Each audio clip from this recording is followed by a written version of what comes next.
Hello friends and welcome to med medical lectures. तर मित्रांनो, second semester BSc नर्सिंगच्या क्लासेसमध्ये तुमचं सर्वांचं स्वागत आहे.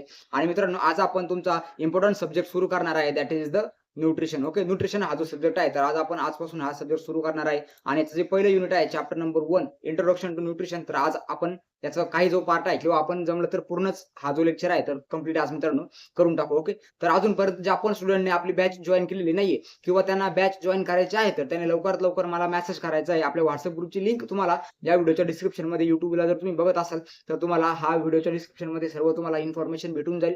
तुम्ही तिथून आपला WhatsApp ग्रुप जॉइन करा आणि WhatsApp ग्रुप जॉइन केल्यानंतर मला मेसेज करून आपल्या बॅचमध्ये लवकरात लवकर मित्रांनो एनरोलमेंट करून घ्या. कारण की तुम्हाला सर्वांना माहिती आहे, तुमचे जे पेपर आहेत तर ते लवकरात लवकर आता होणार आहेत. कारण की जुलैमध्ये डेट्स पण आलेले आहेत आणि फक्त 2 महिने आहेत. तर 2 महिन्यामध्ये भरपूर सर्व सिलेबस आहे आणि न्यूट्रिशन, बायोकेमिस्ट्री सर्व आता नवीन क्लिनिकल विषय तुमच्यासाठी आहेत. ओके, तर पास होणं इम्पॉर्टंट आहे आणि तुमच्या ॲक्चुअल फीसपेक्षा आपण खूप कमी फीस जे आहे तर ते आपण क्लासेससाठी ठेवलेली आहे. आणि याच्यामधून मित्रांनो, तुमचे जे कॉम्पिटिटिव्ह एक्झाम आहेत तर त्याच्या वेळी पण आपण सर्व टीचिंग करतोय, जेणेकरून तुम्हाला तुमच्या नेक्स्ट फ्युचरमध्ये पण याचा काय होणार आहे, भरपूर युटिलायझेशन होणार आहे. ओके, बघू आपण आपल्या लेक्चरला सुरू करू. काय काय नवीन टॉपिक्स आहेत, काय काय नवीन इंटरेस्टिंग गोष्टी आहेत बघू आपण. आणि सर्व आपण एक फ्रेंडली लँग्वेजमध्ये मी सर्व गोष्टी तुम्हाला समजून सांगायचा प्रयत्न करेल, जेणेकरून तुमच्या पण ध्यानात राहतील. ओके, आणि तुम्हाला क्लास मित्रांनो बोर वाटणार नाही. सर्वात पहिले आहे बघा न्यूट्रिशन आणि हेल्थ. ओके, आता हेल्थची डेफिनेशन मित्रांनो मी डायरेक्ट स्किप करणार आहे. मी हेल्थची डेफिनेशन सांगणार नाही, कारण की हेल्थच्या डेफिनेशनवर भरपूर सर्व कीर्तन आपण करून झालेलं आहे. ओके, हेल्थवर कोणते क्वेश्चन विचारले जातात, डेफिनेशनवर कोणते क्वेश्चन विचारले गेलेले आहेत आणि कोणते विचारले जाऊ शकतात, हे आपण सर्व फंडामेंटलमध्ये आपण बघितलेलं आहे. ओके, तर न्यूट्रिशन इम्पॉर्टंट आहे. Okay, nutrition is the science. Nutrition हे काय मित्रांनो, एक विज्ञान आहे. Okay, that deals with, okay, त्याची डीलिंग कशासोबत आहे बघा, फूड इंटेक, आपण जे खातोय ते फूड इंटेक, त्यानंतर डायजेशन, पोटामध्ये फूड कसं डायजेस्ट होतंय ते सर्व प्रोसेसिंग त्याची, त्यानंतर absorption, metabolism. Okay, digestion, absorption, metabolism सर्व गोष्टी आपल्या चालतात बॉडीमध्ये. आणि युटिलायझेशन ऑफ द न्यूट्रिएंट, जे आपण खाल्लंय त्याच्यामधलं चांगली गोष्ट बाजूला, घाण गोष्ट बाजूला. चांगली गोष्ट जाते रक्तामध्ये, घाण गोष्ट जाणार शरीराच्या बाहेर. ओके, हे जे सर्व जे मेकॅनिझम आहे, या मेकॅनिझमला आपण एक काय म्हणतो, याला आपण न्यूट्रिशन असं म्हणतो. याच्यामध्ये आपण अन्न खातो, ते अन्न खाल्ल्या गेल्यानंतर आपल्या शरीरामध्ये जाणार, शरीरामधून त्याच्यातून ॲब्झॉर्ब होणार, चांगलं मटेरियल आपल्या रक्तामध्ये जाणार, आपण काय होणार, तंदुरुस्त होणार. ठीक आहे, माझे बायसेप थोडे कमी आहेत, आपण थोडे तंदुरुस्त होणार. आणि मग नेक्स्ट काय होणार आहे, त्याच्यानंतर ते जे वेस्ट आहे तर ते वेस्ट आउट होणार. ओके, आणि याच्यापासून आपल्याला काय भेटणार मित्रांनो, आपली होणार याच्यापासून ग्रोथ. त्यानंतर आपल्याला याच्यामधून भेटणार मित्रांनो एनर्जी, आणि आपली जी लाईफ आहे तर ती मेंटेन राहणार. ओके, आय होप तुम्हाला सर्वांना आता न्यूट्रिशन समजलं असेल. न्यूट्रिशन कोणी जरी विचारलं न्यूट्रिशन काय, न्यूट्रिशन ही सायन्सची एक अशी ब्रांच आहे ज्यामध्ये आपण जे फूड आहे तर ते फूड आपण कसं खातो, त्याचं ॲब्झॉर्प्शन कसं होतं, त्याचं युटिलायझेशन कसं होतं, त्याच्यातून किती एनर्जी भेटते, या सर्वचा आपण सायंटिफिकल जो स्टडी करतोय तर त्या सायंटिफिकल स्टडीलाच आपण काय म्हणतो मित्रांनो, न्यूट्रिशन. बस, याच्या व्यतिरिक्त न्यूट्रिशन म्हणजे काहीच नाही. ओके, त्यानंतर आता हेल्थ. ठीक आहे, तुम्ही सर्व माझे स्टुडंट आहात, सांगणं इम्पॉर्टंट आहे.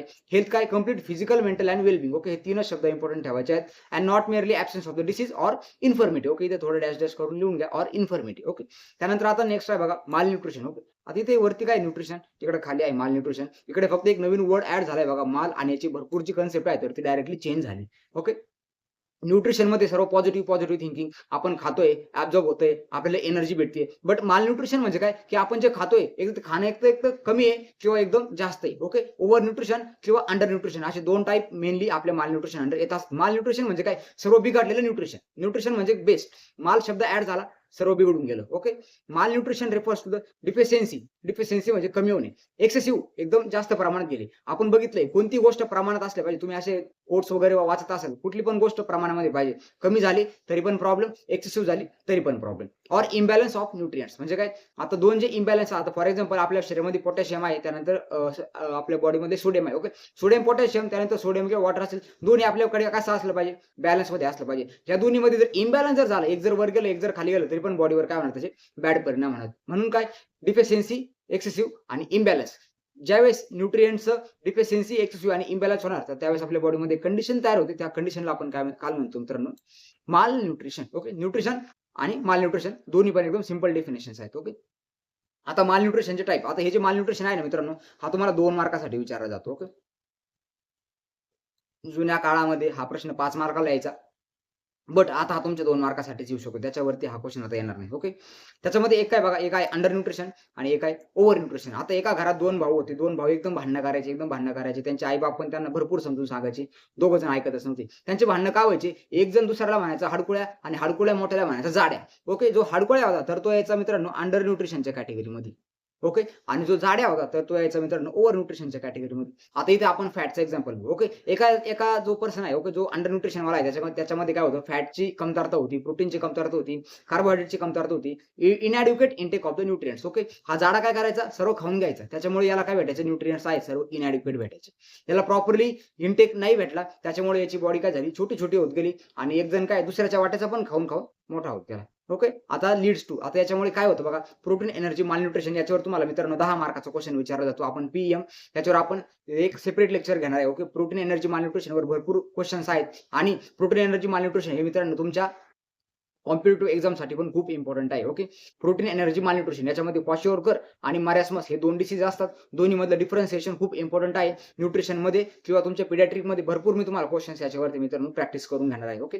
त्यानंतर व्हिटॅमिन डिफिशियन्सी. आता व्हिटॅमिन एच्या डिफिशियन्सीमुळे काय होते, तुम्हाला सर्वांना माहिती आहे की रात्री दिसणं बंद जातं. त्याला आपण काय म्हणतो, नाईट ब्लाइंडनेस असं म्हणतो. ओके. त्यानंतर आयर्नची डिफिशियन्सी असेल तर काय होतं, त्याला ॲनिमिया होतो. कळलं. अंडर न्यूट्रिशन म्हणजे काय, की जे पण आपल्या बॉडीला काय न्यूट्रिएंट्स लागतात, आयदर ते मायक्रो असतील आयदर ते मॅक्रो असतील. ओके. आता मायक्रो आणि मॅक्रो आपण नंतर बघणारच आहे. बट कोणतं पण न्यूट्रिएंट असू ते आपल्या बॉडीला भेटलंच नाही. फॉर एक्झाम्पल आपण जेवण करतोय, जेवणच वेळेवर नाही, जेवणच ॲडिक्वेट प्रमाणात नाही, त्या कंडिशनमध्ये काय होणार आहे, प्रोटीन एनर्जी मालन्यूट्रिशन होईल. त्यानंतर व्हिटॅमिनच्या डिफिशियन्सी होतील, मिनरल सर्व डिफिशियंट होतील आणि बॉडी जाणार मित्रांनो एक अंडर न्यूट्रिशनच्या कंडिशनमध्ये. ओके. त्यानंतर आता नेक्स्ट आहे बघा, आता ओव्हर न्यूट्रिशन. आता ओव्हर न्यूट्रिशन जे आहे, तर ओव्हर न्यूट्रिशन म्हणजे काय, excessive intake of the nutrients. यांनी काय केलंय की लहान भावाच्या पण वाट्याचं खाल्लंय आणि स्वतः जाडा झालाय. ओके. त्याच्यामध्ये काय ओबेसिटी, याच्यामुळे आता वाईट कारण काय बघा, याच्यामध्ये काय होणार आहे, ओबेसिटी, त्यानंतर डायबिटीज, त्यानंतर हायपरटेन्शन. तर हे सर्व कारण जे आहेत तर ते ओव्हर न्यूट्रिशनमुळे होत असतात. ओके. तर कोणी जर तुम्हाला आता इथून पुढे जर विचारलं की मालन्यूट्रिशन म्हणजे काय असतं, तर मालन्यूट्रिशनमध्ये 2च शब्द सांगायचे, अंडर न्यूट्रिशन आणि सेकंड सांगायचं ओव्हर न्यूट्रिशन. अंडर न्यूट्रिशन म्हणजे काय, की ॲडिक्वेट प्रमाणामध्ये कोणती गोष्ट भेटलीच नाही आणि 2-3 आजारांचे एक्झाम्पल टाकून द्या. प्रोटीन एनर्जी मालन्यूट्रिशन आहे, त्याच्यामध्ये क्वाशिओरकर टाका, मारास्मस टाका, व्हिटॅमिन ए डिफिशियन्सी टाका, त्याच्यामुळे होणार नाईट ब्लाइंडनेस टाका, आयर्नमुळे ॲनिमिया टाका. ओके. एक्झाम्पल द्या फक्त, म्हणजे समोरच्या एक्झामिनरला कळेल की येस विद्यार्थ्याला माहिती अंडर न्यूट्रिशन म्हणजे काय असतं. इनॲडिक्वेट इंटेक ऑफ न्यूट्रिएंट्स, याच्या व्यतिरिक्त याला तुम्ही अजून किती जरी मोठा निबंध लावून एक्सप्लेन जर केलं, बट याच्यात इम्पॉर्टंट काय, याचे एक्झाम्पल्स खूप इम्पॉर्टंट आहेत. ओव्हर न्यूट्रिशन, डायबिटीज आहे, ओबेसिटी आहे. आपण शुगरच्या इंटेकमुळे डायबिटीज होऊ शकतो, ओबेसिटी होऊ शकतो, फॅटच्या इंटेकमुळे हायपरटेन्शन होऊ शकतो. ओके. हे सर्व गोष्टी तुम्हाला माहिती आहेत. ओके. हवं तर पेपरमध्ये तुम्ही लिहू शकता, ओबेसिटी जे आहे ना, तर फॅटच्या इंटेकमुळे ओबेसिटी झाली, लिपिडच्या इंटेकमुळे हायपरटेन्शन झालं, त्यानंतर शुगरच्या इंटेकमुळे डायबिटीज झालं. हे लिहा, म्हणजे एक्झामिनरला अजून चांगलं इम्प्रेशन पडेल तुमचं. ओके. आता बघू आपण आपला थर्ड टॉपिक आजच्या लेक्चरचा, तो म्हणजे role of nutrition in maintaining health. हा पण अगेन तुमचा मित्रांनो 2 मार्कासाठी विचारला जाऊ शकतो किंवा मग डायरेक्टली तुमचं जर नशीब चांगलं असेल तर 5 मार्काला पण येऊ शकतो. ओके. आता हे जे न्यूट्रिशन आहे आतापर्यंत आपण बघितलं, 1 मिनिट सॉरी खोडायचं नव्हतं मला हे. ओके. तर आता आपण पर्यंत काय बघितलं, न्यूट्रिशन आपण बघितलं, न्यूट्रिशनची डेफिनेशन आपण बघितली, मालन्यूट्रिशन बघितलं, मालन्यूट्रिशनचे आपण टाइप्स बघितले. बट आता हे जे न्यूट्रिशन आहे तर ते आपल्या बॉडीला कसं सपोर्ट करते. ओके. हा जो न्यूट्रिशन जो आहे तर आपल्या बॉडीला कसा ग्रोथमध्ये हेल्प करतोय, तर हे आता आपण बघणार आहे. ओके. सर्वात पहिले काय करतोय, एनर्जी प्रोव्हाइड करतोय, कार्बोहायड्रेट, फॅट आणि प्रोटीन. तर हे 3 आपले इम्पॉर्टंट सोर्स आहेत एनर्जीचे. याच्यापैकी पण रेल्वेमध्ये एकदा मित्रांनो क्वेश्चन विचारला गेलाय की अबंडंट सोर्स कोणता आहे. ओके. तर फॅट जो आहे, तर फॅट काय करत असतं, फॅटमधून आपल्याला 1 ग्रॅम फॅटमधून 9 किलो कॅलरीज भेटत असतात. ओके. अबंडंट सोर्स आहे.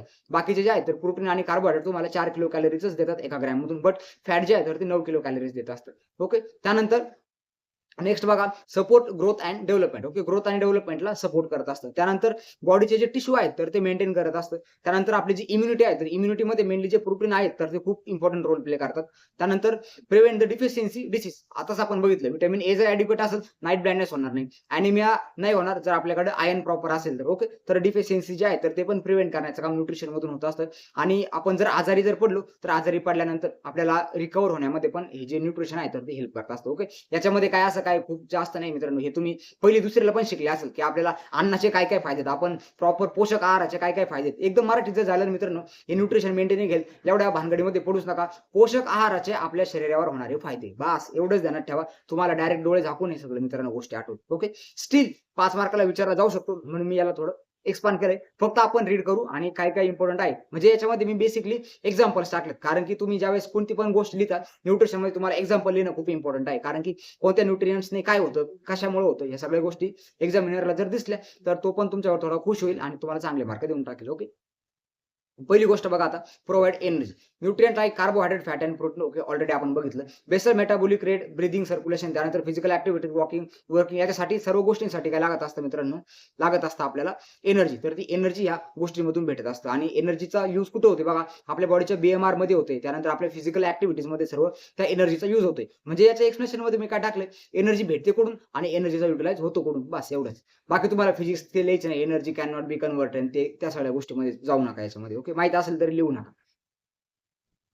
त्यानंतर एनर्जी जी आहे तर आपल्या बॉडी टेम्परेचर आणि व्हायटल फंक्शन सर्व मेंटेन ठेवत असते. बेसल मेटाबॉलिक रेट जो आहे तर तो मेनली बॉडी टेम्परेचर वगैरे आहे तर ते मेंटेन करत असतो. ओके, त्यानंतर आता नेक्स्ट आहे बघा, promote growth and development. Okay, आपल्या बॉडीची ग्रोथ अँड डेव्हलपमेंट करण्यासाठी पण आपल्यासाठी खाणं पिणं पोषक आहार खूप गरजेचं आहे.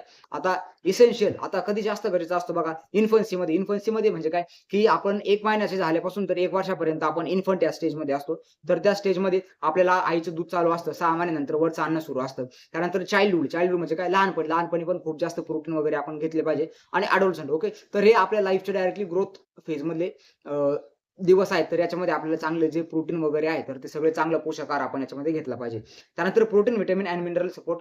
तर याचा यूज कशामध्ये होतो, टिश्यू ग्रोथमध्ये, बोन डेव्हलपमेंटमध्ये आणि ऑर्गन मॅच्युरेशनमध्ये याचा होत असतो. ओके, तर प्रमोट ग्रोथ अँड डेव्हलपमेंट. आता याच्यामध्ये बघा मी 2 शब्द वापरले. ग्रोथ जी आहे तर ग्रोथ ही फिजिकली होत असते आणि डेव्हलपमेंट जे आहे तर डेव्हलपमेंट जे आहे तर ते आपल्या आता फॉर एक्झाम्पल जर एक्झाम्पल करून जर सांगितलं तर क्वालिटेटिव्ह आणि क्वांटिटेटिव्ह असं 2 गोष्टीमध्ये ध्यानात ठेवा. क्वालिटी वाढणे म्हणजे काय, डेव्हलपमेंट होणे, आणि क्वांटिटी वाढणे म्हणजे काय, ग्रोथ होणे. ओके, तुम्ही अशा 2 वर्ड वापरून पण याच्यामध्ये आन्सर लिहू शकता, क्वालिटेटिव्ह आणि क्वांटिटेटिव्ह थिंग्स. ओके, त्यानंतर आता नेक्स्ट आहे बघा, maintenance and repair of the body tissue. Okay, आता आपल्या बॉडी टिश्यूला कोणी जर तुम्हाला जर आलं आणि एखादी चाकू-बिकू घेऊन जर आला आणि तुमच्यावर जर 2-3 वार जर केले आणि त्या तुमची बॉडी जी जखम झाली तर ती परत रिपेअर होण्यासाठी काय लागणार आहे मित्रांनो, आपल्याला न्यूट्रिशनचीच अगेन गरज लागणार आहे. आता याच्यावरती तुम्हाला एमसीक्यू विचारला जातो, बेड सोरचा पेशंट असेल, फ्रॅक्चरचा पेशंट असेल तर त्या पेशंटमध्ये सर्वात इम्पोर्टंट जे आहे तर ती सर्वात इम्पोर्टंट कोणती गोष्ट पेशंटला गेली पाहिजे. ओके, तर त्याची वुंड हिलिंगसाठी मित्रांनो व्हिटॅमिन सी गरजेचं आहे आणि त्यानंतर प्रोटीन गरजेचं आहे. ओके, तर हे 2 गोष्टी ध्यानातच ठेवायच्या. तुम्हाला फॅट वगैरे सगळं जे ऑप्शन आहेत तर ते दिले जातील, बट ते रॉंग ऑप्शन्स आहेत. ज्यावेळेस पण पेशंटला बॉडी रिपेअर, ओके, बॉडीचे टिश्यू रिपेअरिंगची गरज पडते तर बॉडीच्या टिश्यू रिपेअरिंगमध्ये, त्यानंतर वुंड हिलिंगमध्ये, त्यानंतर पोस्ट सर्जिकल रिकव्हरीमध्ये, त्यानंतर बेड सोरमध्ये पेशंटला कशाची गरज पडते, हा तुमचा मित्रांनो नॉर्थ साइडचा एमसीक्यू आहे. टिक करून घ्या, लगेच लिहून घ्या. तर कोणता एमसीक्यू सांगितला मी तुम्हाला, याच्यामध्ये कोण हेल्प करतं, तर जर तुमच्या आन्सरमध्ये व्हिटॅमिन सी जर असेल, ओके, कोणतं व्हिटॅमिन इम्पॉर्टंट आहे तर त्याच्यामध्ये काय लिहायचं तुम्हाला, व्हिटॅमिन सी अँटीऑक्सिडंट व्हिटॅमिन आहे. त्यानंतर कोणतं आपलं जे मायक्रोन्यूट्रंट आहे तर ते इम्पॉर्टंट आहे, तर त्याच्यामध्ये कोणते येणार मित्रांनो, आपले सॉरी व्हिटॅमिन्स नाही, प्रोटीन. ओके, तर इथे काय लिहायचं तुम्हाला मित्रांनो, प्रोटीन. फॅट, प्रोटीन आणि कार्बोहायड्रेट सगळं तुम्हाला दिलं जाईल. तर मॅक्रोन्यूट्रिएंट्स पैकी कोण आहे मित्रांनो, प्रोटीन. PROTI. Okay, protein. तर प्रोटीन खूप इम्पोर्टंट आहेत. प्रोटीन आणि व्हिटॅमिन सी आपल्या वुंड हिलिंगमध्ये हेल्प करत असतात. त्यानंतर आता नेक्स्ट आहे बघा, बूस्ट इम्युनिटी. आता इम्युनिटी बूस्ट करण्यासाठी आपल्या बॉडीमध्ये कोण असतात मित्रांनो, इम्युनोग्लोब्युलिन्स असतात. तर हे जे इम्युनोग्लोब्युलिन्स आहेत तर हे इम्युनोग्लोब्युलिन्स पण अगेन एक प्रोटीनचाच पार्ट असतो. Okay, adequate nutrition strength the immune system. चांगलं तुम्ही खाल्लं पिलं तर तुमच्या बॉडीची जी इम्युनिटी आहे तर ती स्ट्रॉंग राहील. आपण बघा बोलता म्हणलं चांगलं जेवण करत जा, तुझी इम्युनिटी काय राहील, स्ट्रॉंग राहील. त्यासाठी आपल्याला ते पेपरमध्ये लिहायचं आहे आता. ओके, त्यानंतर vitamin A, C, E and mineral, zinc and iron help in okay, आता याच्यामध्ये बघा काय अँटीऑक्सिडंट वगैरे व्हिटॅमिन जे आहेत तर ते दिलेत बघा. त्याच्यामध्ये काय एस. ओके, त्यानंतर झिंक आणि आयर्न हे सर्व अँटीऑक्सिडंट प्रॉपर्टीचे घटक आहेत. या घटकांचा हेल्प कशामध्ये होते, तर आपल्या बॉडीच्या इन्फेक्शनमध्ये फाईट करतात. त्यानंतर डिसीजची जी ससेप्टिबिलिटी आहे, ओके, आपण एखाद्या डिसीजला जर ससेप्टेबल जर असेल तर ते आपण कमी होऊन जातो. ओके, म्हणून इम्युनिटी वाढवण्यामध्ये हेल्प करतात. त्याच्यामध्ये प्रोटीन पण लिहा, ॲक्चुअली ती लाईन याच्यामध्ये मी ॲड केलेली नाहीये कारण की तो वरती एक्सप्लेन करायची होती. ओके, तर प्रोटीन काय आहेत, आपल्या बॉडीमध्ये जे पण इम्युनोग्लोब्युलिन्स आहेत, जी, ए, एम, डी, ई हे जे 5 इम्युनोग्लोब्युलिन्स आहेत, हे सर्व प्रोटीनचाच प्रकार आहे. Okay, IgA, IgG, IgM, IgD. Okay, तुम्ही बघा हे सर्व मायक्रोबायोलॉजी ज्यावेळेस तुम्ही शिकाल ना, तर त्याच्यामध्ये तुम्हाला हे इम्युनोग्लोब्युलिन्स असतील आणि आय थिंक आता बायोकेमिस्ट्रीमध्ये पण आहेत आपल्याला. ओके, त्यानंतर आता नेक्स्ट आहे रेग्युलेट द बॉडी प्रोसेस. आपल्या बॉडीचे जे फंक्शन्स आहेत तर ते सर्व रेग्युलेट करतात. Nutrients regulate the hormonal balance आपला मेंटेन ठेवतात. त्यानंतर एन्झाइम ॲक्टिव्हिटी आहे. त्यानंतर फ्लुइड आणि इलेक्ट्रोलाइट बॅलन्स आहे. हा तर मोस्ट इम्पॉर्टंट टॉपिक आहे. ओके, ज्या पण विद्यार्थ्यांनी आता आपण काल रात्री घेतलेलं जे लेक्चर होतं, आपण नॉर्थ साइडचे क्वेश्चन जे आहेत तर सेकंड इयर पर्यंत किंवा फर्स्ट इयर बेसिक जे क्वेश्चन्स आहेत तर ते आपण एक्सप्लेन केले मित्रांनो नॉर्थ साइडचे. ओके, जे पण बॅच मधले स्टुडंट असतील तर फ्लुइड आणि इलेक्ट्रोलाइट बॅलन्सवर मी तुम्हाला किती क्वेश्चन सांगितले बघा. त्याच्यामध्ये मी तुम्हाला इलेक्ट्रोलाइट इम्बॅलन्सवर किती क्वेश्चन्स दाखवले. त्याच्यामध्ये पोटॅशियम असेल, त्यानंतर सोडियम असेल, सर्व तुम्हाला नॉर्मल व्हॅल्यू सांगितल्या. कॅल्शियमचे नॉर्मल व्हॅल्यू सांगितले. ओके, हा टॉपिक खूप इम्पॉर्टंट आहे. त्यानंतर बॉडीमध्ये होमिओस्टॅसिस आहे. तर होमिओस्टॅसिस मित्रांनो कमेंट करून सांगा मला आपल्या कमेंट बॉक्समध्ये की होमिओस्टॅसिसचा अर्थ काय असतो. ओके. त्यानंतर नेक्स्ट आहे बघा आता prevent nutritional deficiency disease. Okay. आता आपण प्रॉपर जर न्यूट्रिशन जर घेत जर राहिलो तर त्या पर्टिक्युलर म्हणजे फॉर एक्झाम्पल तुम्ही जर चांगलं आयर्न जर घेतलं, तर आयर्नची डिफिशियन्सी बॉडीमध्ये होणारच नाही आणि आयर्नची डिफिशियन्सी जर झालीच नाही, तर तुम्हाला अॅनिमिया होणारच नाही. म्हणजे काय, की आपण जे फूड घेतोय, तर ते फूडचं अजून एक फंक्शन काय आहे, की आपले जे न्यूट्रिशनल डिफिशियन्सीज आहेत, तर ते न्यूट्रिशनल डिफिशियन्सीमुळे होणारे डिसीज, तर त्याचं प्रमाण डायरेक्टली कमी करून टाकतो. ओके. त्याच्यामध्ये तुम्ही जर अॅनिमिया जर झाला, तर समजायचं आयर्न डिफिशियन्सी आहे. त्यानंतर व्हिटॅमिन डी जर कमी झालं, तर रिकेट्स आहे. त्यानंतर स्कर्वी, व्हिटॅमिन सी आहे. तर हे सर्व फक्त ॲज अ एक्झाम्पल म्हणून याच्यामध्ये टाकायचे. जसं-जसं आपण सिलेबस थोडा प्रोसीड करू, त्या सगळ्या गोष्टी तुमच्या आपोआपच पाठ होऊन जातील. या सर्व गोष्टीवर मित्रांनो एमसीक्यू विचारले गेले कॉम्पिटिटिव्ह एक्झाम्समध्ये. ओके. आणि ensure the optimal health status. Okay. तर तुमचं एक प्रॉपर हेल्थ स्टेटस मेंटेन ठेवण्यासाठी पण इम्पॉर्टंट आहे.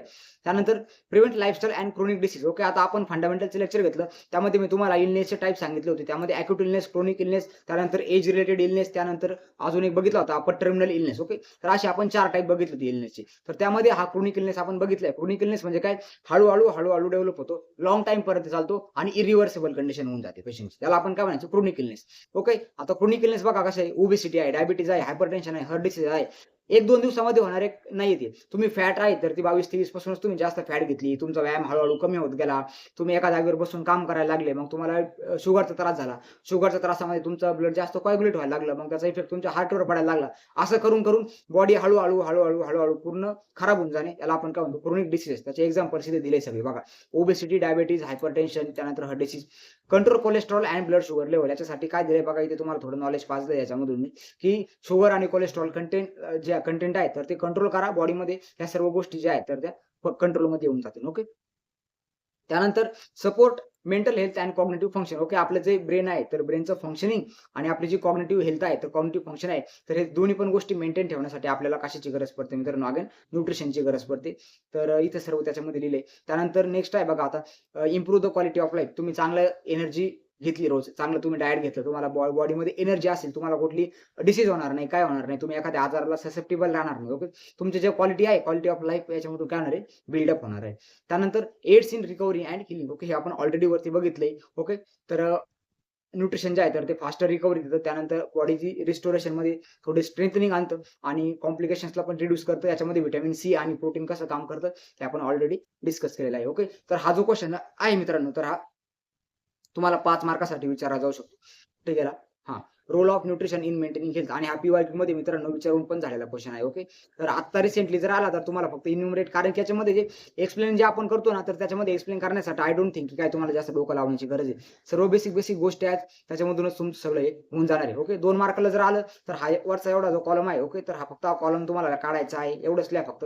आणि जर 5 मार्कासाठी जर आलं तर मग इकडचा हा सर्व जो आपला भरमसाठ निबंध आहे, तर हा निबंधासाठी तुम्हाला मित्रांनो प्रिपरेशन करावं लागणार आहे. आणि बघा याच्यामध्ये मी जसं सुटसुटीत लिहिलंय ना, असंच तुम्ही पेपरमध्ये लिहा. फक्त त्याच्यामध्ये मी काय लिहिले, की लाईन्स माझ्या कंप्लीट नाहीत इंग्लिशच्या. ओके. मी फक्त टॉपिक लिहिलेत.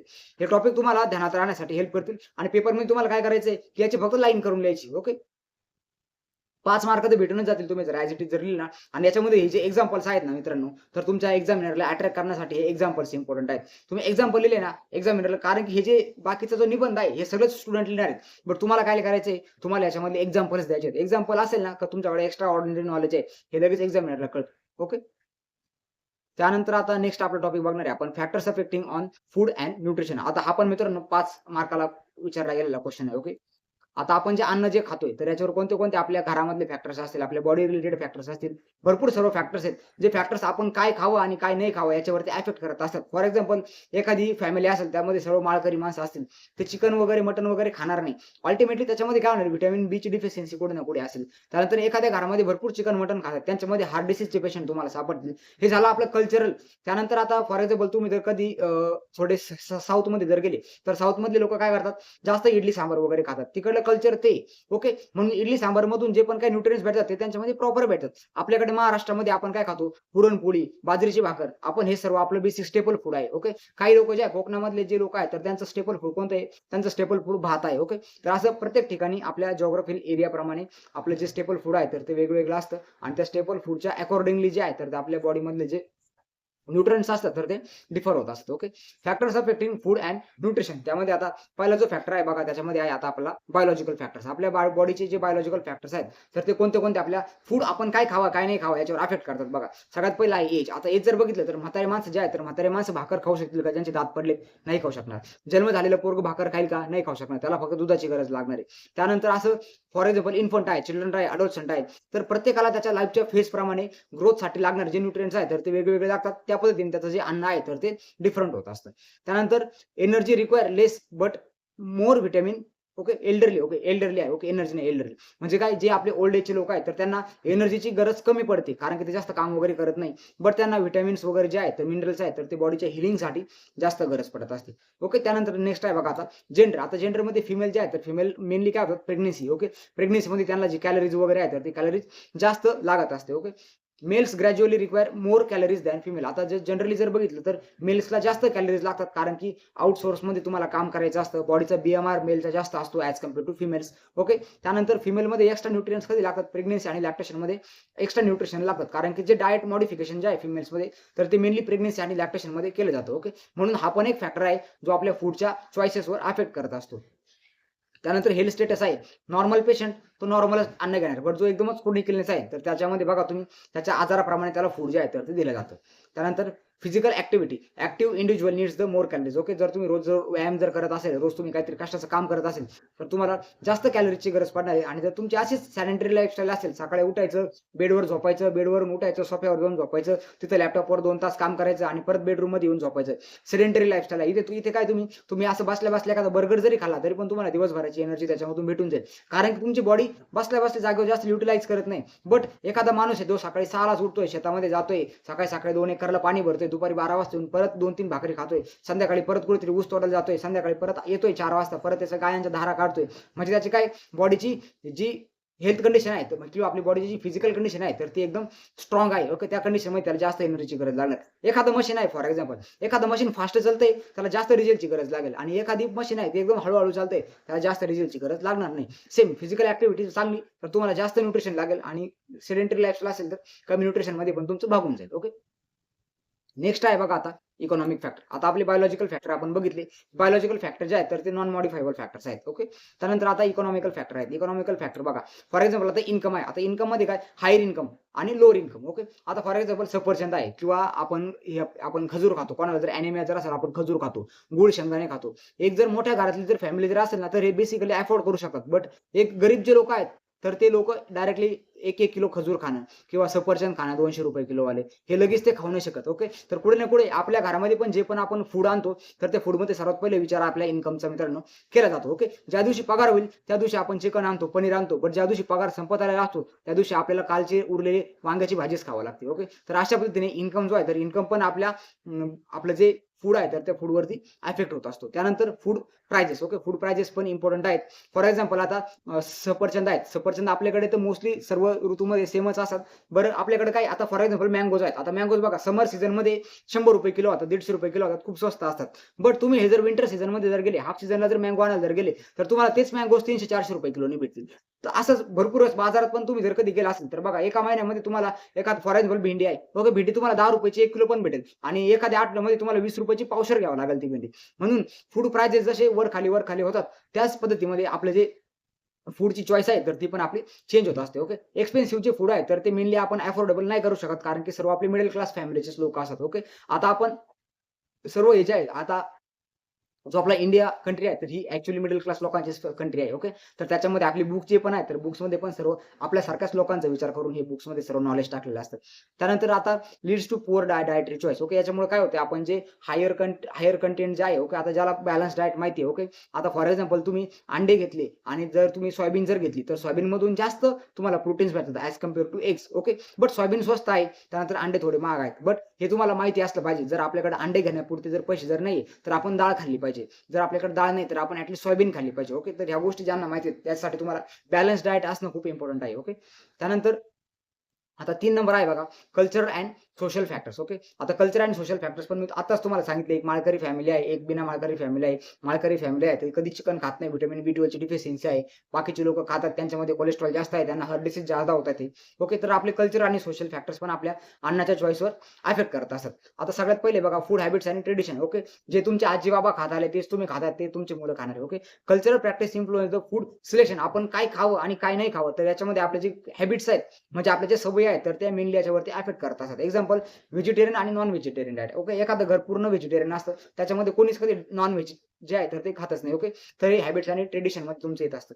त्यानंतर रिलिजन पण आहेत बघा. रिलिजन काय? Some religions restrict the certain food. Okay. काही-काही जे जाती धर्म आहेत, तर त्याच्यामध्ये काही-काही फूड पूर्ण बॅन असतं. फॉर एक्झाम्पल आपलं जे गुजरातमध्ये जर गेलं, तर जे मारवाडी लोकं आहेत, तर मारवाडी लोकं कांदा, लसूण शक्यतो खात नाही. ओके. त्यानंतर महाराष्ट्रामध्ये पण असे भरपूर लोकं आहेत, तर ते कांदा, लसूणला शक्यतो म्हणजे पूर्ण टाळतात. ओके. तर सम रिलिजन्स आहे, असे भरपूर जाती धर्माचे लोकं आहेत, तर त्यांच्यामध्ये जे पर्टिक्युलर जे फूड जे आहे, तर त्याची एक स्पेसिफिक चॉईस असते आणि ते त्या पद्धतीचंच फूड घेत असतात. ओके. त्यानंतर family and social influence. Okay. आपलं जे घर आहे, आपली जी फॅमिली आहे, फॅमिली आणि सोशल इन्फ्लुअन्समुळे पण आपल्याला काय करतं, की जे फूड आहे तर त्याचे आपले चॉईसेस बदलतात. Okay. Eating pattern depend on the family habits. Okay. एखाद्या फॅमिलीमध्ये जशी सवय असेल, तर त्या सवयीप्रमाणे लोकं खातात. आता बघा काही-काही जण जे असतात, तर ते त्यांच्या फूडमध्ये हिंग टाकतात रोज.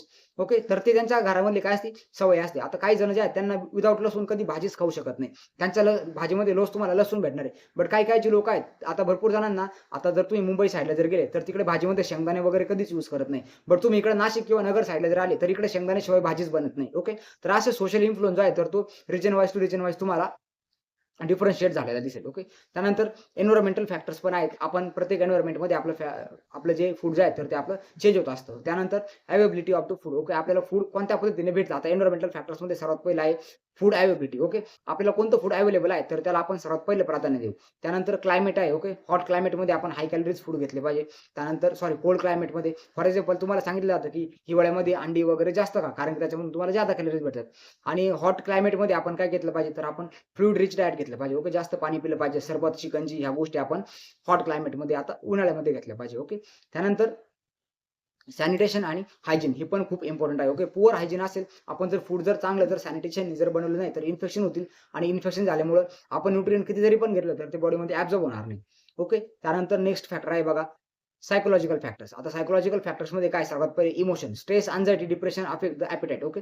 एखादा पर्सन जर स्ट्रेसमध्ये असेल, अँक्झायटीमध्ये जर असेल, तर त्याला भूकच लागणार नाही. ओके. त्यामुळे त्याचं काय होईल, अन्न जे आहे तर ते इंटेक पुढे ना पुढे कमी होईल. त्यानंतर it can lead to the over eating or loss of appetite. Okay. याच्यामध्ये बुलिमिया नर्व्हसा आणि एनोरेक्सिया नर्व्होसा, तर हे 2 डिसीज आहेत. तर मित्रांनो तुम्ही त्याची नावं लिहू शकता. हे इमोशनली होणारे आजार आहेत. ओके. त्यानंतर म्हणजे आता फॉर एक्झाम्पल कसं बघा, एक बेसिक एक्झाम्पल देतो. एखादी मुलगी असेल, ओके. ती ज्यावेळेस 15-16 वयाची होते, तर ती तिच्या बॉडीकडे खूप ध्यान देते. ओके. तिला कोणी जरी म्हटलं ना, की तुझं 2 किलो वजन वाढलंय, तरी पण ती त्याचा जास्त विचार करते आणि ती लगेच जाते डाएटवर. ओके. तुमच्यापैकी पण भरपूर जण असतील सध्या डाएटवर. ओके. तर हेच काय आहे, हे तुमचे आहेत इमोशनल फॅक्टर्स. ओके. त्यानंतर food preferences, likes and dislike. Okay. मला हे आवडतं, मला हे आवडत नाही. भरपूर जणांना चिकन नाही आवडत, ते मटण खाणार. मटण नाही आवडत, ते दुसरं काहीतरी खाणार. पनीर नाही आवडत, दुसरं काहीतरी खाणार. ओके. तर आपले जे लाइक्स आणि डिसलाइक आहेत मित्रांनो, तर ते याच्यामध्ये मेनली अफेक्ट करत असतात. ओके. त्यानंतर नेक्स्ट आहे बघा आता एज्युकेशनल फॅक्टर्स. एज्युकेशनल फॅक्टर्स म्हणजे आपल्याला डाएटबद्दल किती नॉलेज आहे. ज्या पर्सनला डाएटबद्दल चांगला नॉलेज आहे, तर तो चांगल्या-चांगल्याच गोष्टी करेल आणि ज्याला काहीच माहीत नाही, तो इकडलंच फास्ट फूड खाईल, पिझ्झा, बर्गर, चायनीज हे सगळं त्याचं चालू असेल. ओके. तर नॉलेज अबाउट द न्यूट्रिशन, आपल्या बॉडीला कोणत्या सीझनमध्ये, कोणत्या दिवसांमध्ये काय बॉडीला गरज आहे, कोणत्या आजारामध्ये काय आपण घेतलं पाहिजे, त्याचं नॉलेज जर तुम्हाला जर असेल, तर तुमची फूड चॉईस त्याप्रमाणे चेंज होणार. त्यानंतर नेक्स्ट आहे आता ऑक्युपेशनल फॅक्टर्स. ऑक्युपेशनल फॅक्टर्स जर बघितले, जे हेवी वर्कर्स आहेत, ऑलरेडी मी तुम्हाला सांगितलं. ओके. तर त्यांना जास्त कॅलरीची इंटेक पडते. फॉर एक्झाम्पल शेतकरी आहेत आणि ज्यांचं वर्क फ्रॉम होम आहे, त्यांचं एका बर्गरमध्ये पण अख्खा दिवस निघून जातो. त्यानंतर पॉलिटिकल अँड गव्हर्नमेंट फॅक्टर्स आहेत. ओके. याच्यामध्ये तुम्हाला अंगणवाडीतला भात भेटला होता, हे त्याचं बेस्ट एक्झाम्पल ध्यानात ठेवा. Okay. Mid day meal program. Okay. आपल्याकडे गव्हर्नमेंट फॅक्टर्स आणि पॉलिटिकल जे आहेत, तर ज्या जर सुखसुविधा जर असतील, आपल्याला वेळोवेळी जर सर्व ज्या पॉलिसीज आहेत, तर त्या जर लागू जर होत असेल, तर तुम्हाला लहानपणीच सुकडी भेटेल, त्यानंतर भात भेटेल. ओके. त्यानंतर फूड डिस्ट्रिब्युशन, ॲडिक्वेट कॅलरीज, या सर्व गोष्टी ज्या आहेत, तर त्या गव्हर्नमेंटच्या हातात आहेत. ओके.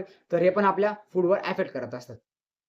इथे दिलंय बघा, public nutrition program, mid day meal program. Okay. आपल्या दुपारी भात भेटायचा.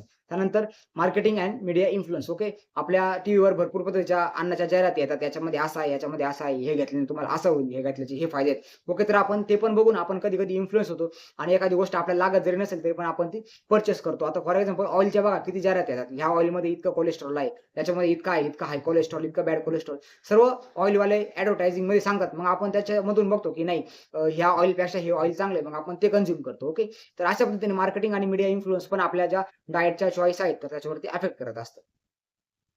हे सर्व फॅक्टर्स मी परत एकदा जर तुम्हाला 2 मार्कासाठी जर विचारलं तर डायरेक्टली त्याला इन्युमरेट करून टाका. Okay, factors affecting on the nutrition. त्यानंतर आता मित्रांनो न्यूट्रिएंट्स आहेत. ओके, आता हा पण एक इम्पोर्टंट टॉपिक आहे बघा न्यूट्रिएंट्स. न्यूट्रिएंट्समध्ये आता क्लासिफिकेशन ऑफ न्यूट्रिएंट्स हा तुम्हाला विचारला जातो 2च मार्कासाठी. हा कधीच 5 मार्काला येणार नाही. 2 मार्कासाठी येईल तुम्हाला. ओके, आता based on the quantity required. Okay, आपल्या बॉडीला किती क्वांटिटी लागते हे मेनली विचारलं जातं. त्याच्यामध्ये सर्वात पहिले बघा मॅक्रो न्यूट्रिएंट्स म्हणजे काय, जास्त अमाउंटमध्ये लागणारे, आणि सेकंड आहे मायक्रो न्यूट्रिएंट्स म्हणजे काय, जे तुम्हाला थोडेच लागतात. ओके, आता जे जास्त अमाउंटमध्ये लागतात त्याचे एक्झाम्पल्स बघा, कार्बोहायड्रेट आहे, त्यानंतर प्रोटीन आहे, त्यानंतर फॅट्स आहेत. ओके, याचे आपण रिकमेंडेड डेली अलाउन्स जे आहे तर ते आपण सर्व बघणार आहे नंतर. त्यानंतर आता कारण की कार्बोहायड्रेट, फॅट आणि प्रोटीन या तिन्ही पण टॉपिकवरती आपल्याला सेपरेट चॅप्टर दिलेले आहेत. त्यानंतर मायक्रोन्यूट्रिएंटमध्ये व्हिटॅमिन्स आहेत आणि मिनरल्स आहेत, तर याच्यावर पण आपल्याला 2 चॅप्टर्स आहेत. म्हणजे 5 चॅप्टर बघा तुम्हाला इथेच लगेच समजून जातील. कार्बोहायड्रेट, प्रोटीन, फॅट, मिनरल्स आणि व्हिटॅमिन याच्यावरती तुम्हाला 5 चॅप्टर्स आहेत आपल्या न्यूट्रिशनमध्ये. ओके, तर मॅक्रोन्यूट्रिएंट्स म्हणजे काय, जे आपल्या बॉडीला जास्त प्रमाणात लागतात, रिक्वायर इन लार्ज अमाउंट, आणि हे आपल्या बॉडीला मेनली एनर्जी प्रोव्हाईड करायचं काम करतात. ओके, त्याच्यावरती तुम्हाला मित्रांनो एमसीक्यू विचारला जातो की जे मॅक्रोन्यूट्रिएंट्स आहेत तर ते आपल्या बॉडीमध्ये काय काम करतात, तर ते एनर्जी प्रोव्हाईड करण्याचं काम करतात आणि त्याचे एक्झाम्पल्स आहेत ते. त्याच्यामध्ये बघा मित्रांनो क्वेश्चन विचारून गेलेले आहेत आतापर्यंत कॉम्पिटिटिव्ह एक्झाममध्ये. हे तुम्हाला कार्बोहायड्रेट, प्रोटीन, फॅट आणि आयर्न असे 4 एक्झाम्पल दिलेले असतील आणि तुम्हाला क्वेश्चन विचारले जातील which of the following is not a macronutrient. Okay, खालीलपैकी कोणता जो आहे तर तो मॅक्रोन्यूट्रिएंट नाहीये. तर ध्यानात ठेवायचं मॅक्रो म्हणजे काय, की बॉडीला जास्त प्रमाणात लागणारे कार्बोहायड्रेट, प्रोटीन आणि फॅट हे आपल्या बॉडीला जास्त प्रमाणामध्ये लागतात. ओके, त्यानंतर नेक्स्ट आहे मायक्रो. मायक्रो म्हणजे काय, छोटे-छोटे, त्याच्या नावामध्येच मायक्रो म्हणजे काय, कमी अमाउंटमध्ये लागणारे, स्मॉल अमाउंटमध्ये लागतात, बट याचं फंक्शन काय बघा, दे नॉट प्रोव्हाईड एनर्जी. हे पार्ट बॉडीला एनर्जी प्रोव्हाईड करत नाही, बट बॉडीचे जे फंक्शन आहे तर ते फंक्शनसाठी इम्पॉर्टंट आहेत. ओके, मिनरल्स आणि व्हिटॅमिन्स. व्हिटॅमिन्समध्ये पण वॉटर सोल्युबल, फॅट सोल्युबल भरपूर व्हिटॅमिन्स आहेत. मिनरल्समध्ये पण आहेत, ऑर्गॅनिक, इनऑर्गॅनिक सगळ्या गोष्टी आपण बघणार आहे. ओके, त्यानंतर आता नेक्स्ट आहे बघा ऑर्गॅनिक आणि इनऑर्गॅनिक न्यूट्रिएंट्स. ओके, तुम्हाला जर एक्झाममध्ये जर विचारलं तर तुम्हाला मेनली हे जे मायक्रो आणि मायक्रो आहे तर याच्यावरतीच तुम्हाला जे आहे तर ते लिहायचं आहे. ओके, तर आता ऑर्गॅनिक आणि इनऑर्गॅनिक न्यूट्रिएंट्स आपण बघू. तर त्यामध्ये बघा ऑर्गॅनिक न्यूट्रिएंट्समध्ये कोण-कोण येते, अगेन कार्बोहायड्रेट, फॅट, प्रोटीन आणि व्हिटॅमिन जे आहेत तर ते सर्व आपल्या कशामध्ये येतात मित्रांनो, ऑर्गॅनिकमध्ये येतात. ओके, त्यानंतर इनऑर्गॅनिकमध्ये काय-काय येतं, तर याच्यामध्ये आपलं मिनरल आणि वॉटर जे आहे तर ते इनऑर्गॅनिक न्यूट्रिएंट्समध्ये येत असतात. ओके, तर आता इनऑर्गॅनिक म्हणजे काय, डू नॉट कंटेन कार्बन. ज्याच्यामध्ये कार्बन प्रेझेंट नसतं त्याला आपण इनऑर्गॅनिक म्हणतो, आणि ज्याच्यामध्ये कार्बन प्रेझेंट असतं त्याला आपण काय म्हणतो, ऑर्गॅनिक न्यूट्रिएंट असं म्हणतो. तर याच्यावरती पण तुम्हाला एमसीक्यू विचारला जाऊ शकतो फ्युचरमध्ये, की ऑर्गॅनिक आणि इनऑर्गॅनिक मध्ये मेजर डिफरन्स काय आहे. ओके, तर प्रेझेन्स ऑफ द कार्बन हा त्याच्यामधला मेजर डिफरन्स आहे. हा तुम्हाला एमसीक्यू विचारला जाऊ शकतो कॉम्पिटिटिव्ह एक्झाम्समध्ये. ओके, त्यानंतर नेक्स्ट आहे बघा आता energy yielding and non energy yielding nutrients. Okay, आपल्याला एनर्जी देणारे, ऊर्जा देणारे आणि कमी ऊर्जा देणारे न्यूट्रिएंट्स. ओके, आता एनर्जी यील्डिंग न्यूट्रिएंट्समध्ये सर्वात पहिले कोण येतं बघा, कार्बोहायड्रेट, प्रोटीन आणि फॅट. आणि ऑलरेडी कोणत्या याच्यापासून तुम्हाला किती किलोग्रॅम किंवा किती किलो तुम्हाला कॅलरीज भेटतात हे आपण डिस्कस करेल. कार्बोहायड्रेटमध्ये 4 किलो कॅलरी, त्यानंतर प्रोटीनमध्ये पण 4 किलो कॅलरी आणि फॅटमधून पण 9 किलो कॅलरी जे आहेत तर त्या बेसिकली याच्यामधून भेटत असतात. त्यानंतर नेक्स्ट आहे बघा आता नॉन एनर्जी यील्डिंग न्यूट्रिएंट्स. असे न्यूट्रिएंट्स ज्यामधून आपल्याला एनर्जी भेटत नाही, बट ते बॉडीच्या फंक्शनसाठी इम्पॉर्टंट आहेत. ओके, व्हिटॅमिन आहे, मिनरल आहे, वॉटर्स आहेत, तर या सगळ्या गोष्टी आपल्या नॉन एनर्जी यील्डिंग न्यूट्रिएंट्स आहेत, बट ते आपल्याला फंक्शनसाठी इम्पॉर्टंट आहेत. ओके, तर त्यानंतर मित्रांनो आता नेक्स्ट जो टॉपिक आहे तर त्यामध्ये आता आपण बघणार आहे फूड्स. ओके, या फूडवरती पण मित्रांनो याचे जे ग्रुप वगैरे आहे तर याच्यावरती तुम्हाला 5 मार्काला क्वेश्चन विचारला जातो. ओके, किंवा आता बेसिकली फक्त जर तुम्हाला विचारलं तर 2 मार्काला पण याच्यावरती क्वेश्चन विचारला जाऊ शकतो. Okay, classification of the food groups. Okay, किंवा आपण त्याला फूड ग्रुप्स, तुम्हाला जर क्वेश्चन जर विचारलं तर तुम्हाला फूड ग्रुप असा पण क्वेश्चन आहे, आणि आय थिंक आताच 1-2 वर्षापूर्वी रिपीट झालेला क्वेश्चन आहे. ओके, आणि classification of the food. Okay, तर असा दोन्ही पण याच्यामध्ये तुम्हाला क्वेश्चन विचारला जाऊ शकतो. तर बेसिक फूड ग्रुप्स कोणते बघा, सर्वात पहिले आहे आता एनर्जी गिव्हिंग फूड्स. असे अन्न की ज्याच्यामधून आपल्याला एनर्जी भेटते. त्यामध्ये कार्बोहायड्रेट, फॅट आहे, आणि त्याचे एक्झाम्पल काय, राईस आहे, व्हीट आहे, ऑइल आहे, याच्यामधून आपल्याला काय भेटते, बॉडीला एनर्जी भेटते. त्यानंतर body building foods. Body building फूड्समध्ये आपल्याला काय द्यायचे, प्रोटीन. ओके, हे पण तुम्हाला ऑलरेडी हे सर्व आहे, तर थोडं तुम्हाला रट्टा मारावा लागणार आहे मित्रांनो. हे फक्त जे मेन आहे याच्यामध्ये तुम्हाला एक ट्रिक सांगतो. फक्त याचे मेन हेडिंग्स आहेत ना, तर ह्या ध्यानात ठेवा. फक्त हे आतमध्ये तुम्हाला आपोआप पाठवणार आहे, तेवढं तुमचं सर्वांचं IQ बिल्डअप होणार आहे हे सगळं क्लासेस बघून. ओके, तर एनर्जी यील्डिंग फूड्स त्याच्यामध्ये आपल्याला काय बघायचं आहे, कार्बोहायड्रेट आणि फॅट आहेत. त्यानंतर बॉडी बिल्डिंगमध्ये कोण येतं, प्रोटीन्स येतात. त्यानंतर प्रोटेक्टिव्ह फूड, प्रोटेक्टिव्ह म्हणजे काय, की आपल्या बॉडीला इन्फेक्शन याच्यापासून प्रिव्हेंट करतात. तर त्याच्यामध्ये विटॅमिन्स आहेत, मिनरल्स आहेत. त्यानंतर आता नेक्स्ट आहे ॲज पर ओरिजिन. ओके, आता फूडचा ओरिजिन कोणता आहे, सगळ्यात पहिलं जे आहे तर ते आपण कशामध्ये बघितलं, एनर्जीच्या अकॉर्डिंगली आपण क्लासिफिकेशन ऑफ फूड बघितलं. ओके, त्यानंतर आता नेक्स्ट जे आपण बघणार आहे त्यामध्ये आपण बघणार आता ॲज पर द फूडच्या ओरिजिन. ओके, फूडचं ओरिजिन कुठून आलंय त्याच्या पद्धतीने त्याचं जे क्लासिफिकेशन आहे तर ते व्हेरियस टाईपमध्ये आहे. त्याच्यामध्ये काय काय बघा, एक आहे प्लांट ओरिजिनचे फूड, प्लांट ओरिजिनमध्ये आणि ॲनिमल ओरिजिन. प्लांट ओरिजिनमधून काय काय भेटतं, सर्व आपला भाजीपाला. त्याच्यामध्ये काय राईस आहे, व्हीट आहे, पल्सेस आहेत, फ्रूट आणि व्हेजिटेबल आहेत. आणि ॲनिमल ओरिजिनमध्ये दूध असेल, अंडे असतील आणि मांस असेल. ओके, मिल्क, एट आणि मिक्स आणि मासे पण. ओके, त्यानंतर आता मोस्ट इम्पॉर्टंट टॉपिक आजचा लेक्चरचा 5 मार्कासाठी विचारला जातो म्हणजे जातोच. Okay, role of nurse as a dietitian किंवा role of nurse in a nutrition. Okay, तुम्हाला हॉस्पिटलमध्ये ॲज अ डायटिशियन म्हणून पण वर्क करावं लागतं. आता आपण फंडामेंटल जातो, सेकंड चॅप्टर घेणार आहे नर्सिंग ॲज अ प्रोफेशन. तर त्यामध्ये आपल्या नर्सिंगचा व्हेरियस स्कोप आपण बघणार आहे. तर त्यामध्ये ॲज अ डायटिशियन म्हणून पण नर्सिंगचा एक स्कोप आहे मित्रांनो. ओके, तर role of nurse as a dietitian बघू आपण काय काय असतो. सर्वात पहिलं काय, आता न्यूट्रिशनल असेसमेंट. तुमचा जो पेशंट आहे तर त्या पेशंटची तुम्हाला न्यूट्रिशनल असेसमेंट करायची. म्हणजे पेशंटच्या डायग्नोसिस प्रमाणे त्याला कोणतं फूड इम्पॉर्टंट आहे तर हे तुम्हाला ओळखता आलं पाहिजे. Okay, assess the patient dietary habits. त्यासाठी पेशंट काय खातोय काय नाही हे तुम्हाला बघायचंय. त्यानंतर पेशंटला कोणतं फूड आवडतं हे बघायचंय. त्याला कोणत्या फूडपासून ॲलर्जी तर नाही ना हे बघायचंय. आणि पेशंटचं सोशो इकॉनॉमिक स्टेटस बघायचे. ओके, किंवा पेशंट असायचा एकदम झोपडपट्टीमधला आणि तुम्ही पेशंटला सांगायचे की तुम्ही रोज 20 रुपयाचे अंडे खा, त्यानंतर रोज 30 रुपयाचे तुम्ही एक सफरचंद खा आणि रोज 40 रुपयाचे तुम्ही बदाम खा. जमणार आहे का त्याला रोज 100 रुपये डाएट खर्च करण्यासाठी? नाही. ओके, तर पेशंटचा सोशो इकॉनॉमिक स्टेटस पण तुम्हाला बघायचा आहे. सगळ्या गोष्टी असेस करायच्या आहे. म्हणून सगळ्यात पहिले कोणती पण गोष्ट असेल तर तुम्हाला सगळ्यात पहिले पेशंटचं मित्रांनो करायचे असेसमेंट. ओके, जोपर्यंत पेशंटची हिस्ट्री काढत नाही तोपर्यंत पेशंटला नॉलेज द्यायचं नाही. ओके, त्यानंतर त्याचं मॉनिटर करा. वेट आणि BMI बघा. वेट जर पेशंटचं ऑलरेडी आहे 70 किलो आणि तुम्ही जर त्याला म्हणत असाल की तुम्ही रोज एक्स्ट्राचं एवढं खा, तेवढं खा, नाही. पेशंटला जेवढी गरज आहे तेवढंच तुम्हाला डाएट त्याला सजेस्ट करायचं आहे. त्यानंतर पेशंटचे लॅब व्हॅल्यूज बघा. त्याचा HB किती आहे, HB जर कमी असेल तर त्याला आयर्न सजेस्ट करा.